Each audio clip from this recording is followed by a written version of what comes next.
Senhor, meus irmãos do Ministério SPAD, Estudo Sistemático da Palavra de Deus. Aqui quem vos fala é o professor Sheine Ferreira. Nós vamos estar falando um pouco, hoje, sobre a lição de número 4 da revista Betel Dominical Adultos, com o tema Gênesis. A lição 4, ela traz uma certa importância, porque é daí que a gente entende o que é o termo alienação humana a partir da queda. O que seria essa palavra alienação? Alienação tem o mesmo sentido que separação, dissociação, ou seja, uma pessoa que ela foi alienada de alguém. Sendo assim, a revista já inicia a lição 4 trazendo a separação humana, a dissociação humana, ou seja, a separação do homem do ser de Deus, do seu ser e do ser mundo. Essa separação, o autor aqui coloca no termo alienação humana a partir da queda. A lição do número 4, vamos aprender um pouco, conhecer de forma bem introdutória, como sempre gosto de fazer, como auxílio aí para vocês que vão lecionar este domingo, né, no dia 23 de abril de 2023. Eu gosto sempre de trazer algo introdutório. Vamos lá. O texto áureo é de suma importância para sempre observar algumas nuances aqui. Ele diz assim: e ele disse: ouvi a tua voz soar no jardim e temi, ou tive medo, porque estava nu e escondi-me. Gênesis 3:10. Verdade aplicada. Gostei muito da verdade aplicada, a forma em que foi colocada aqui, muito bom. Ele diz assim: o pecado, ao nos alienar de Deus, ao nos separar de Deus, ao nos desassociar de Deus, provoca danos em todas as nossas relações. Essa verdade aplicada já dá ênfase geral do que vai ser tratado aqui dentro desta lição de número 4. Olha, vou repetir de novo porque isso é muito bom e muito extraordinário para que vocês não percam de vista o tema ou o fator principal, que é o pecado. Ou seja, ao nos alienar, nos separar, nos afastar de Deus, nos desassociar de Deus, provoca danos em todas as nossas relações. Ou seja, aonde ele vai tratar aqui dentro do objetivo da lição, qual foram esses danos? Quais são as consequências do pecado? Tudo isso vai ser falado dentro dessa revista. Os danos que o pecado trouxe para a humanidade e para o mundo. E os danos que o pecado trouxe para si mesmo, sendo homem, esse alienado aí de Deus aí. Ou seja, onde esse homem se separa, se afasta de Deus e entra em declínio total.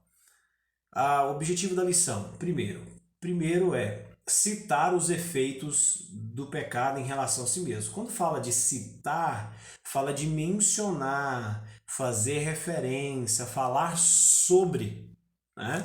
Então ele está dizendo, citar, mencionar os efeitos do pecado, fazer referência dos efeitos do pecado, ou falar sobre os efeitos do pecado em relação a si mesmo. Primeira coisa, ele vai citar, mencionar, fazer referência, falar sobre os efeitos do pecado em relação ao homem consigo mesmo. O pecado trouxe essa drástica, né,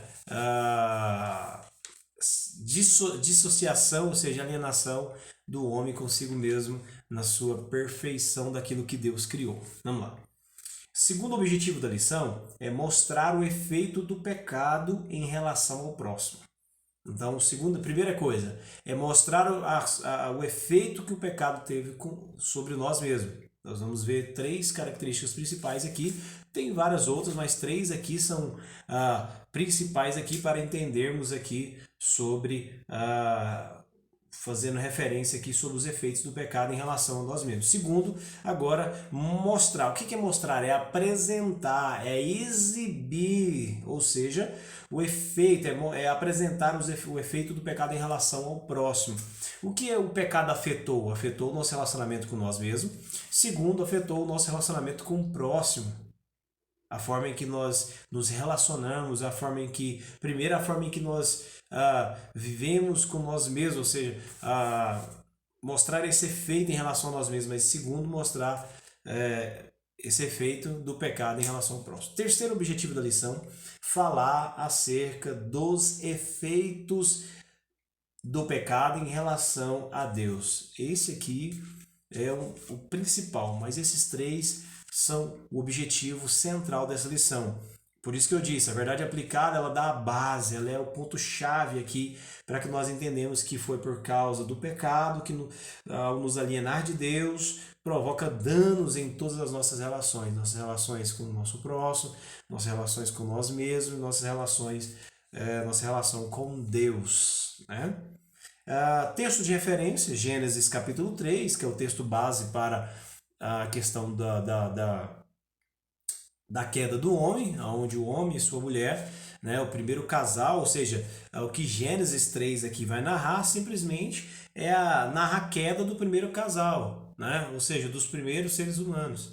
Simplesmente isso. Gênesis 3 vai narrar, infelizmente, né, um fato, algo histórico, real, que aconteceu no início da humanidade, do primeiro casal, do primeiro homem, da primeira mulher, onde eles transgrediram, pecaram, e isso afetou todas as nossas formas de relação, com a natureza também, com o mundo, e afetou principalmente a nossa forma de nos relacionarmos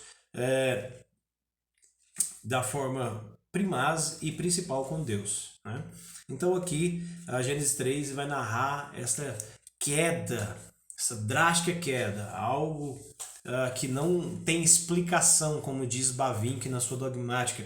O pecado, ou seja, a queda é algo inexplicável. Como pode um homem que nunca tinha conhecido o pecado, não existia algo ao ponto de que pudesse falar aquilo é pecado, a consciência totalmente pura, tudo puro, de repente acontece isso, né? Vamos lá. O textual Gênesis 3, do verso 8 ao verso 12, né? Todos depois leem, estudem bastante o capítulo 3 todo, para que vocês possam tirar dali, extrair dali os pontos principais ali do diálogo ali, do diálogo pré-queda e o diálogo pós-queda. O diálogo pré-queda é o diálogo entre a serpente e a mulher, e depois a mulher e o homem. E o diálogo pós-queda é o diálogo de Deus com o homem, já o exortando e trazendo sobre o homem a sua lei, né? A condenação ali, e outras coisas a mais que virão ali. Vamos lá. Tópico, introdução, melhor dizendo. A introdução, ele diz assim: na lição anterior estudamos sobre o maravilhoso relacionamento de Deus com o homem antes da queda. É bem interessante. Eu disse que essa revista, principalmente de início, ela tem um ponto muito bom, porque ela vai trabalhar dentro da perspectiva primeiro do Deus Criador, depois ela vai trabalhar dentro de outras perspectivas relacionadas à criação, revelando a glória de Deus, a questão da imagem de Deus. Depois trazendo aqui, na lição passada, sobre o relacionamento de Deus com a sua criatura, ou seja, a questão do Deus pessoal, né? Um Deus que se relaciona, um Deus que fala, um Deus que conversa, um Deus que ele se direciona ao homem e se revela ao homem. É Deus que vai primeiro de encontro ao homem, não o contrário, o homem que vai primeiro de encontro a Deus, né? Vamos lá. A introdução diz, né, maravilhoso relacionamento de Deus com o homem antes da queda. Nesta veremos, ou seja, nessa lição 4, veremos as consequências do pecado nas relações. Vamos ver essas consequências aqui na questão da relação. Primeiro, a alienação em relação a si mesmo. Mas antes disso, vamos lá. Nós falamos um pouco sobre a questão da criação do homem. Mas como Deus criou o homem? Deus criou o homem bom. Quando você observa Deus sempre dizendo ali, viu Deus que aquilo era bom, viu Deus que aquilo era bom. Quando Deus termina toda a sua obra, né, que ali acaba de terminar a criação do homem e ali ele vai dizer, e viu Deus que era isso tudo muito bom. Então Deus criou o homem bom, sem quaisquer pensamentos ou desejos pecaminosos. O homem, Deus não criou o homem com desejos pecaminosos. Deus criou o homem bom. O homem não tinha nenhum pensamento pecaminoso, mas o homem era bom, né? Mas o pecado entrou no mundo por meio da queda e da desobediência de nossos primeiros pais, Adão e Eva. Então foi pela desobediência de Adão e Eva foi que o pecado entrou no mundo. Lembre-se bem disso. Amém? Desde a queda, a natureza humana tornou-se tão corrupta que a parte da graça de Deus, o homem é incapaz de praticar o bem. Isso até na questão da depravação total, isso está bem visto lá, né?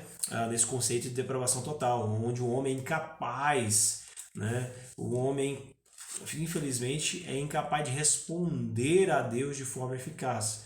Mas pela graça de Deus, age em nós, pela ação graciosa do Espírito Santo, pela palavra, de forma eficaz, né? Então o homem, ele se torna tão corrupto que a parte da graça de Deus, o homem é incapaz de praticar o bem.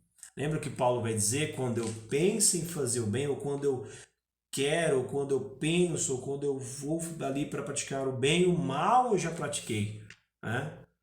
Então, o homem é incapaz de praticar o bem depois da queda. O homem é inclinado a toda espécie de mal.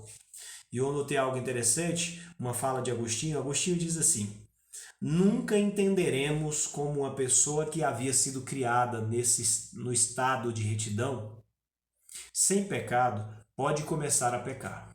Como explicar isso? Alguém que foi criado no estado total, absoluto de retidão, de graça, de deleites, né, de honrarias e outras coisas, de repente, como aqui Agostinho diz, como entenderemos isso? De repente, uma pessoa que foi criada no estado de retidão, sem pecado, pode começar a pecar. Diferente de nós, que a queda de Adão e Eva nos afetou, né? Eles não tinham conhecimento do que era pecado, mas mesmo assim houve o pecado. O mundo caído no qual vivemos se apoia nos fundamentos de uma criação que era boa. O homem no seu interior, lá no fundo, o homem é bom, na essência, naquilo que é da essência. Lá na essência o homem é bom, porque tudo que Deus fez era bom, viu Deus que era muito bom. Aí, vamos lá. Então, Gênesis 3 não é um passo de um progresso humano. O homem não está progredindo em Gênesis no capítulo 3. Pelo contrário, o homem não progride ali pelo relato de Gênesis 3. Mas ali simplesmente vai apontar a queda do homem. Ou seja, não é um passo de um progresso humano, mas de queda.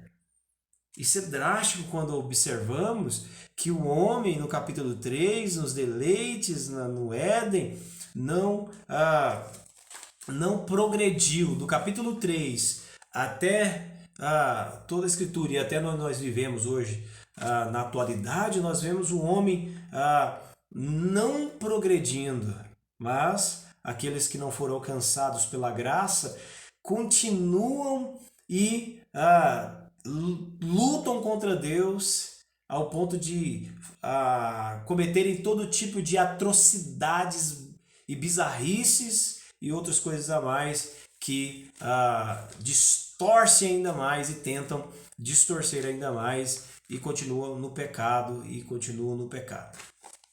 Mas graças a Deus que a graça te atingiu, que Cristo te salvou, e ele tem continuado essa obra, pois aquele começou, como diz Filipenses, Paulo aos irmãos de Filipe, Filipenses capítulo 1, verso 6, aquele começou a boa obra, a terminará até o dia de Cristo Jesus. Vamos lá. Então, precisamos entender alguns objetivos da narrativa da queda. Primeiro, nós precisamos entender aqui dentro dessa lição, do capítulo número 4, que nessa lição aqui, alienação humana a partir da queda, teve alguns objetivos dentro da narrativa.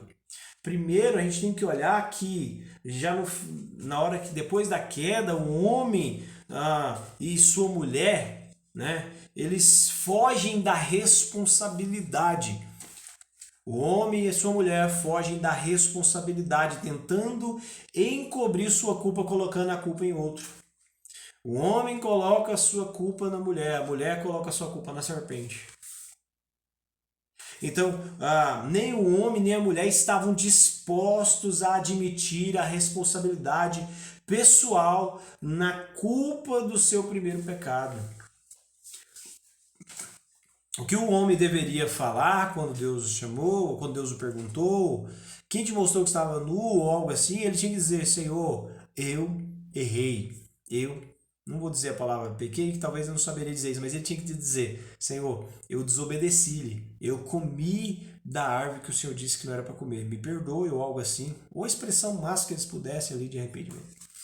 Mas, pelo contrário, fugiu da responsabilidade. Essa é uma das questões que nós temos que observar e ver. Mas qual o objetivo da narrativa da queda de Gênesis? Simplesmente, o objetivo da narrativa da queda em Gênesis é apontar o desejo humano de se tornar independente de Deus. Quando você vai para Gênesis 3, você vê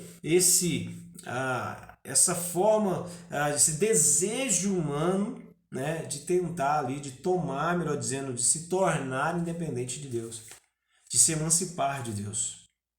Segundo objetivo, em resumo, a gente observa que a busca do conhecimento do bem e do mal ali, ou seja, buscar, como diz Bavinck diz que buscar o conhecimento do bem e do mal é desejar a emancipação de Deus, é querer ser como Deus. Lembra do diálogo da serpente com Eva? Né? E aí todo aquele diálogo e outras coisas a mais que você vê, a própria serpente também trazendo algumas questões de mentira, e aí vai ao ponto de enganar Eva, e Eva caindo no seu próprio, na sua própria cobiça, como diz Tiago.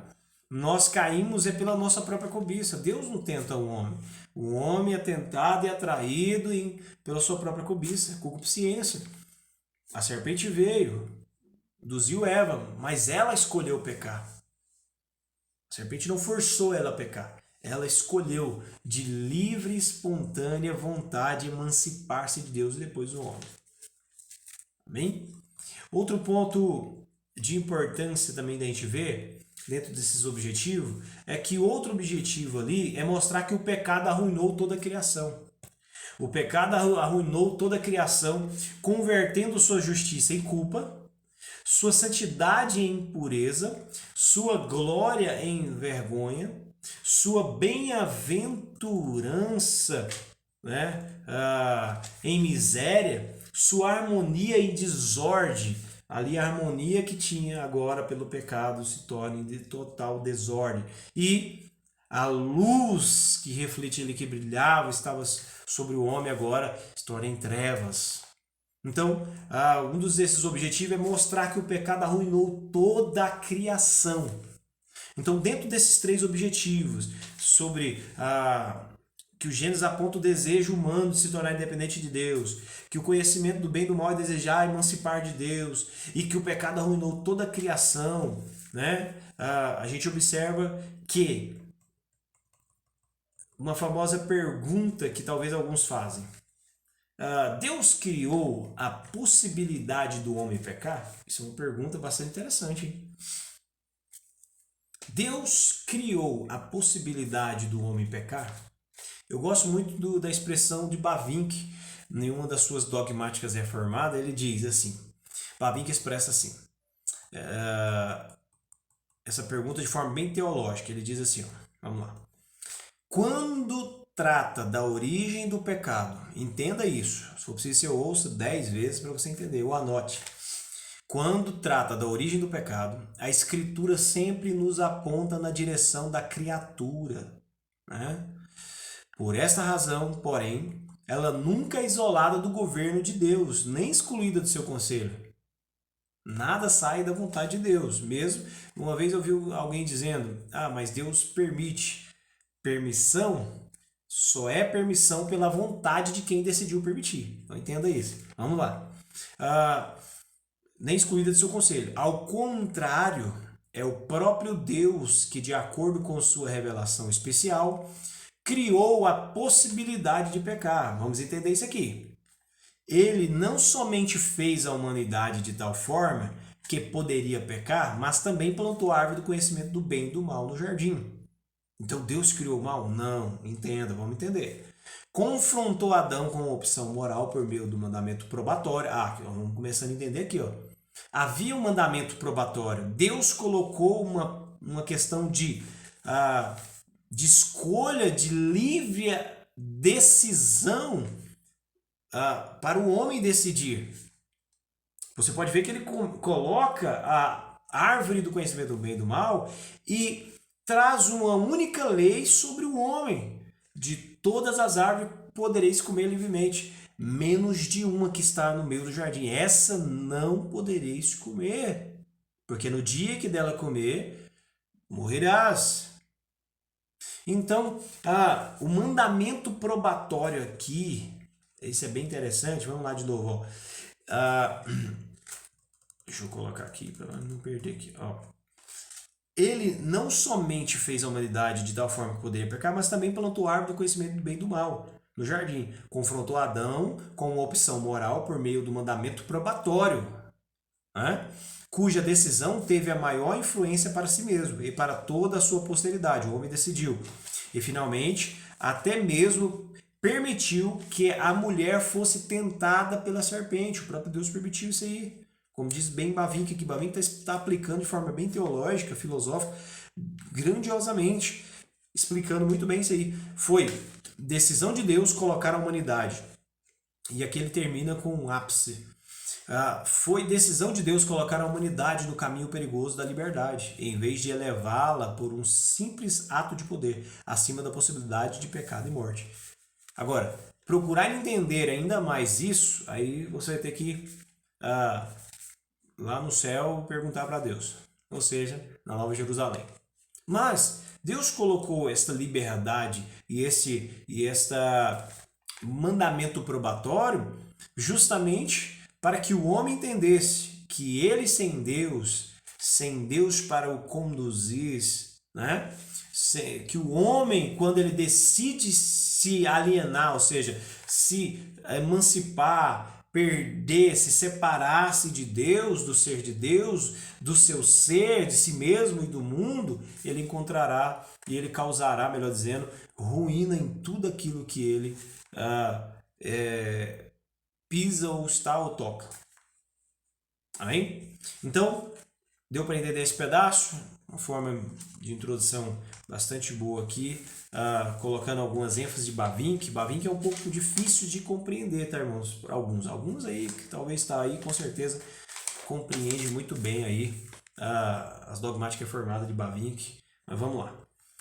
Tópico 1. Alienação em relação a si mesmo. Um homem se separou em relação a si mesmo, ou seja, qual que é o primeiro ponto aqui? O primeiro ponto aqui que nós vamos observar é que a separação, o que ele está querendo dizer aqui no tópico 1? É que a separação do homem, do ser de Deus, do seu ser e do mundo, ou seja, acabou com o relacionamento do homem consigo mesmo. Como assim? Com a queda, trouxe consigo o ego exaltado. O famoso ego exaltado, após a queda, o homem separa-se em relação a si mesmo, se desassocia de uma forma daquilo que foi criado primariamente. Deus criou o homem bom e o homem agora começa a entrar na questão da soberba, do orgulho e o famoso ego exaltado. O que é isso? É o ego super inflado. Não sei se vocês já leram, mas eu indico, é um livrezinho fininho, pequeno para ler. É o Ego Transformado do Timothy Keller. Uma excelente leitura para você que quer conhecer o que é o ego, tanto que é perigoso, tanto o ego exaltado ou superinflado, quanto também a questão do complexo de inferioridade, que é um problema também na questão do ego. Vamos lá. Então, esse ego superinflado, exaltado, ele traz consigo um equívoco, né? E esse equívoco do termo amor próprio, esse ego exaltado, o homem agora começa a querer. Você pode ver que no dia de hoje tem essa relação do homem consigo mesmo, desse amor próprio, né? Dessa forma de amar a si mesmo, ao ponto de chegar à idolatria. Quem explica muito bem isso aí é um grande teólogo chamado Paul Bronsbeck. Ele diz assim: o maior perigo do amor próprio é que ele é a adoração de si mesmo. Então, a gente tem que tomar bastante cuidado. O que ele está dizendo aqui é que o homem se separou em relação a si mesmo. Quando o homem no Éden buscou mais plenitude de vida, ignorando a Deus. Tópico 1. O que a alienação em relação a si mesmo trouxe? Foi só o ego exaltado? Foi só esse problema no ego? Não. Tópico 1. Então, o que o pecado trouxe, né, de consequência? Primeiro, vamos olhar a vergonha.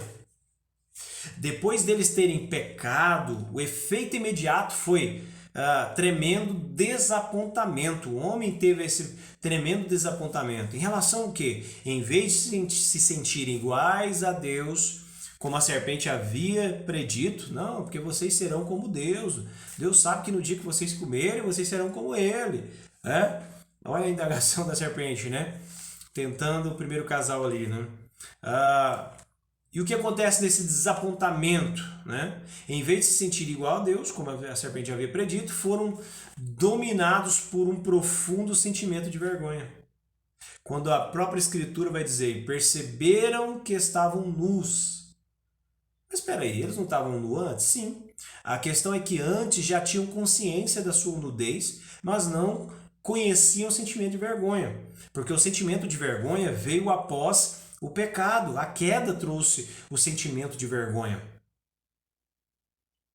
Mas, isso está lá em Gênesis 2:25, mas a vergonha que sentiram foi uma reação imediata de uma consciência culpada. Olha para você ver tanto que, e nós vamos falar sobre isso agora, a culpa, elas se encaixam aqui uma com a outra. A vergonha, a culpa e o medo.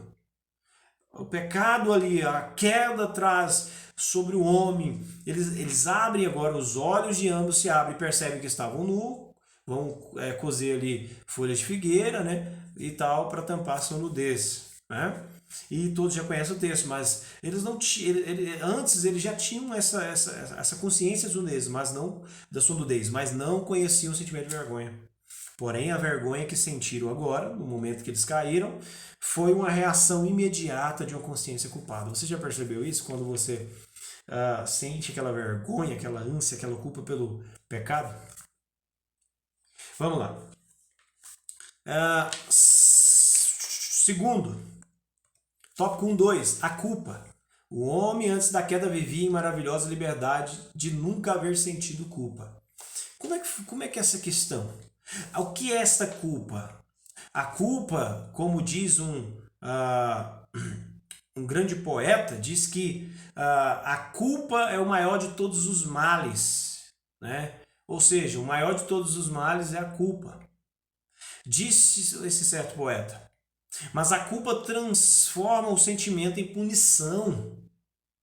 A palavra culpa significa que alguém é o autor ou praticante de alguma coisa que não deveria ter acontecido, mas que praticou aquilo que não deveria fazer. Quando você pega essa questão da culpa do primeiro casal, ali traz o sentimento de vergonha, por quê? Porque eles não deveriam ter praticado, ou eles não deveriam ter acometido ou feito algo fora daquela lei que foi dada para que não transgredisse. Eles desobedecem uma ordenança. Então a culpa aqui simplesmente significa isso. É alguém que pratica alguma coisa que não deveria ter praticado ou acontecido. Amém? Vamos pular aqui. Tópico 1.3. Tópico 1.3 vai falar acerca do medo. O que é o medo? O que é esse medo? Aqui diz, Adão sempre sentia amor e segurança ao ouvir a voz de Deus, né? Aí diz lá no finalzinho, o medo entrou na experiência humana e nunca mais saiu. Desenvolvemos cada vez mais fobias que Terapeutas não têm dado conta, simplesmente porque o homem decidiu se emancipar de Deus. É Deus, quando o homem está novamente ligado com Deus, o homem não sente medo no sentido do sentido ali de se alienar-se o homem de si mesmo. O homem não tem medo no sentido de fobias e daquilo outro. O homem confia em Deus. Como diz o autor muito bem aqui, o homem sentia amor e segurança em ouvir a voz de Deus. Ele sentiu medo quando ouvia a voz de Deus. Mas pelo contrário, quando estava no Éden, né, quando estava em perfeita condição de relacionamento com Deus e consigo mesmo e com o próximo, com a sua esposa, ele tinha segurança com Deus. Ele tinha segurança ali no jardim do Éden. Amém? Então, o medo, ou seja, o homem e sua mulher esconderam-se de Deus ao chamado de Deus. Onde estás? Adão disse, tive medo. A consciência da culpa produziu o medo. Tá vendo? A culpa de novo envolvida aí. A consciência, por isso que esse certo poeta diz que o maior de todos os males é a culpa. Por quê? Olha o que está dizendo. A consciência da culpa produziu medo. Medo do que Deus poderia fazer como castigo pelo seu pecado. Amém? Vamos lá. Dentro disso, nós podemos observar que no capítulo 2, ele vai falar sobre a alienação em relação ao próximo.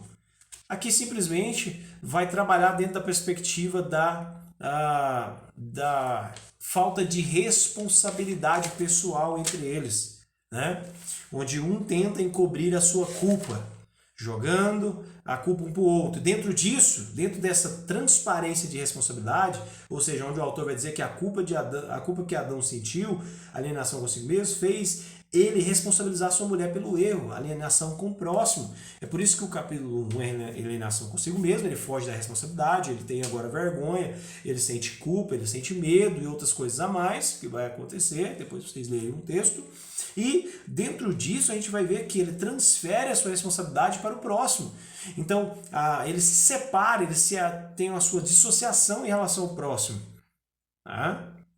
Por isso que sempre você vai ver Jesus, o Paulo e outros alertando sobre o amor ao próximo, sobre aquela volta. Por isso que Anthony Hockman diz que quando nós estivermos com Cristo novamente, as 3 principais coisas estará em sua perfeita comunhão de novo. Né? Nosso relacionamento com o próximo, nosso relacionamento com Deus, nosso relacionamento, ou seja, nosso domínio, a forma em que dominaremos conforme Deus falou para o homem dominar a terra, né? Subjugar e dominar. Vamos lá. Então, dentro disso aqui, ele vai falar sobre essa falta de responsabilidade. Nem o homem nem a mulher estavam dispostos em assumir, em admitir a sua responsabilidade pessoal diante do erro que teve. Nós devemos assumir os nossos erros diante um dos outros. Devemos assumir os nossos erros diante de Deus, dizer, somos culpados, erramos, porque Deus é grandioso e misericordioso em perdoar. Amém? Vamos lá. Então, dentro disso, dentro dessa falta de responsabilidade, o homem vai perder a sua pureza, né? As suas relações, vai começar a ter relações conflituosas com a sua esposa, com o seu próximo, e daí em diante há essa dissociação em relação ao próximo, essa separação, e dali começa essa raiva. E aí depois vocês vão ler mais pra frente, você vai ver o primeiro homicídio, né, em relação a Caim e Abel, essa dissociação entre o próximo. O seu irmão era o seu próximo. Depois você vê no capítulo 6, onde a maldade já aumenta e o homem nas suas atrocidades absurdas. Então, capítulo 3 vai falar sobre alienação em relação a Deus. Alienação em relação a Deus. O homem, por causa aqui, como diz o autor, a causa da separação do homem consigo mesmo é o que explica sua alienação, sua separação com o próximo. E estes 2 tipos de alienação, intrapessoal e interpessoal, têm como causa a alienação em relação a Deus. Desconfiança sobre o amor. É importante entender que o pecado de Eva e Adão surge nela antes dela. Comeu o fruto. Entenda isso. Eu achei muito importante isso aqui quando ele fala, ó, é importante entender que o pecado de Eva e Adão surge nela antes dela comer o fruto. Você pode ver que ela vai relatar algo ali que não foi falado, depois ela vai olhar e ver que a fruta ali, era agradável, desejável e boa para dar entendimento, né?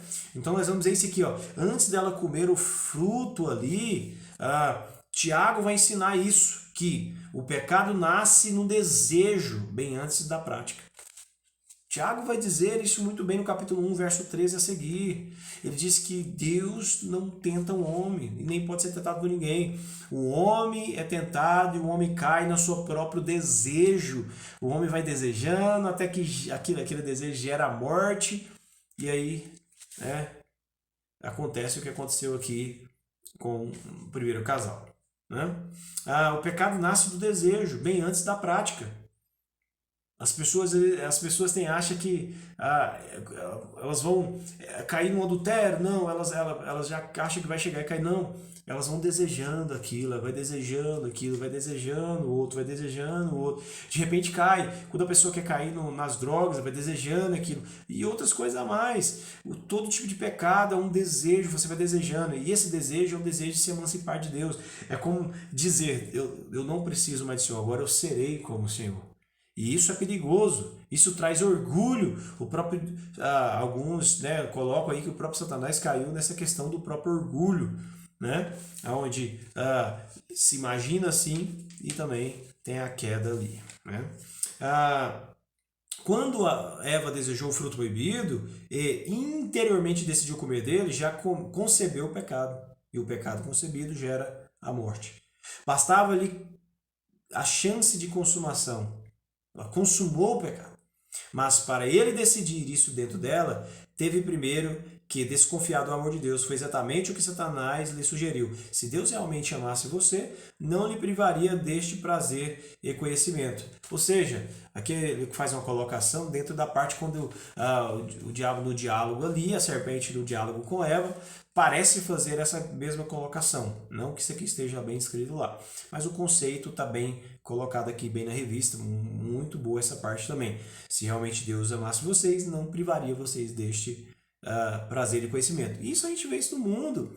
Dentro do mundo hoje você vê isso, que o diabo ele simplesmente diz, se Deus te ama, você pode isso, porque ele não vai privar você de certo tipo de conhecimento ou certo tipo de desejo, e aí vai coisas absurdas que alguns falam aí, né? Mas aqui o autor vai dizer, Eva e Adão rejeitaram a Deus para poder pecar. Eles se emanciparam, rejeitaram, se alienaram de Deus. Isso é grave, né? E acometeram o que acometeram e também para a sua posteridade. 3:2 diz, culpar Deus pelos erros. Mesmo irrefutavelmente acusados pelas suas consciências, os homens ainda conseguem culpar a Deus por suas escolhas erradas. Porque Deus não sei o quê. Porque as pessoas tentam culpar a Deus pelos seus erros. Elas tentam jogar como se Deus tivesse falado para elas, peque. Ou como se Deus tentasse elas. Não, Deus não tenta ninguém. Nós somos tentados pelos nossos próprios desejos. Amém? Então, dentro disso, ele vai dizer aqui, Adão tenta justificar o seu erro culpando a Deus pela mulher. Foi a mulher que o Senhor me deu, ou seja, o Senhor que é o culpado, o Senhor que deu. O homem, primeiro, ele foge da responsabilidade jogando a culpa na mulher. Depois ele joga a culpa também em Deus, como dizendo, o Senhor me deu, a culpa não é minha, foi porque o Senhor me deu, é por isso que eu caí. Né? Tópico 3.3, as maldições não são o final. O morrereis de Deus começa a acontecer com parto, com dores, trabalho penoso e terra maldita. Aqui vem as consequências do pecado. O julgamento de Deus, melhor dizendo, o julgamento de Deus, consequência não, o julgamento de Deus sobre o pecado. Então Deus vai julgar ali, cada um, e vai trazer sobre eles algumas maldições. A maldita é a terra por sua causa, Adão. Você vai comer, vai trabalhar no sol de forma penosa, a terra vai ser maldita, finalmente vocês vão ter a morte, vocês vão morrer, pro pó vocês vão voltar. A mulher vai ter que enfrentar as dores de parto e outras coisas. O seu desejo será para o seu marido, ele te dominará e tal. E aí vai. Então, mas graças a Deus em Cristo, que ele nos resgatou da maldição do Éden. O que imperava ali, como eu disse na lição passada, o que imperava ali era a morte e o pecado, né? Mas quando Cristo vem, Cristo vence a morte e o pecado. Então entenda, Cristo, a graça de Deus em Cristo, entretanto, pode dar às mulheres a alegria de gerar filhos para Deus, mesmo com dor, ao homem de encontrar propósito mais excelente no trabalho, mesmo que difícil, de manter esperança de uma nova terra na restauração de tudo e da vida e glória eterna, ainda que o portal seja a morte. Ou seja, entenda, faço uma colocação aqui muito importante. Jesus disse, eu sou a ressurreição, né, e a vida. Aquele que crê em mim, ainda que seja morto, viverá. Eu sou o caminho, a verdade e a vida. Então entenda, fique tranquilo. O Senhor, se você morrer antes da volta dele, com certeza a promessa dele é que vocês ressuscitarão naquele dia, né? E aqueles que permanecerem terão um novo corpo, não mais conhecerão a morte, não terá mais tristeza, não terá mais choro, tudo aquilo que foi causado, que foi consequência do primeiro pecado, já não haverá mais na nova vida com Cristo, com Deus Pai, com a Trindade toda, com o Pai, com o Filho e com o Espírito Santo. Espero que esteja ajudado. Deixa eu terminar na conclusão, dizendo que a conclusão diz assim, para estarmos bem com a gente mesmo e com o próximo, precisamos estar bem com Deus. A nossa relação com Deus é o que determina, olha que você topa, a nossa relação com Deus é o que determina todas as demais relações. O próprio Deus enviou seu Filho para proporcionar reconciliação entre o ser humano e Deus. Ou seja, 2 Coríntios 5, 18 a seguir, né? Onde Deus diz que ele, olha tanto que isso é magnífico, foi Deus que veio, não é o homem que se reconcilia com Deus. É Deus que enviou o seu Filho e ele mesmo, através de seu Filho, reconciliou o homem consigo mesmo. Deus o reconciliou por meio de Cristo com ele mesmo. Deus quis reconciliar-nos com ele, nos aproximar dele, como diz Efésios capítulo 2, verso 13. Nós que estávamos longe, agora, pelo sangue de Cristo, nos aproximamos de novo, né? Agora temos livre acesso e aí vai. Que Deus abençoe vocês. Espero que vocês deixem o seu like, deixem o seu comentário. Deus abençoe. Fiquem na paz. Não se esqueçam, hein? Domingo tá aí. Um tema muito importante. E eu quero terminar dizendo o tema de novo dessa lição 4. A alienação humana a partir da queda. Deus abençoe.